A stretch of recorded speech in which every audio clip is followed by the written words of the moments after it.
পাঁচটা কর্মেন্দ্রিয়, পাঁচটা জ্ঞানেন্দ্রিয়কে, এরা সব শ্রমিক।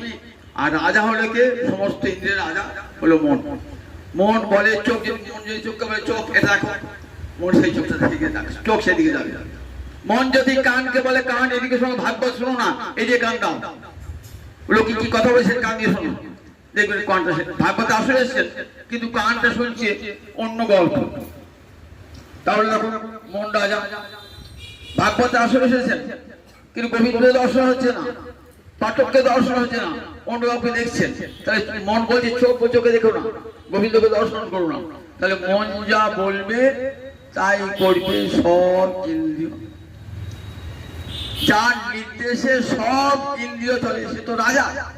তাই মনকে কি বলে? সমস্ত ইন্দ্রিয়ের রাজা।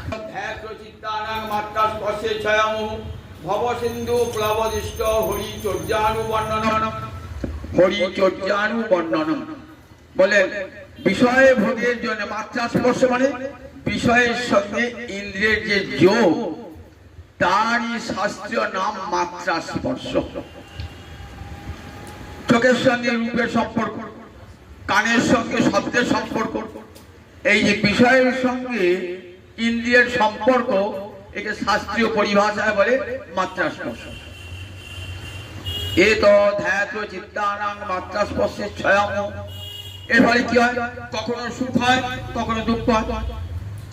চোখে একটা ভালো রূপ দেখলাম, খুব আনন্দ হলো, আবার যাচ্ছেন দেখলেন ট্রেনে একটা লোক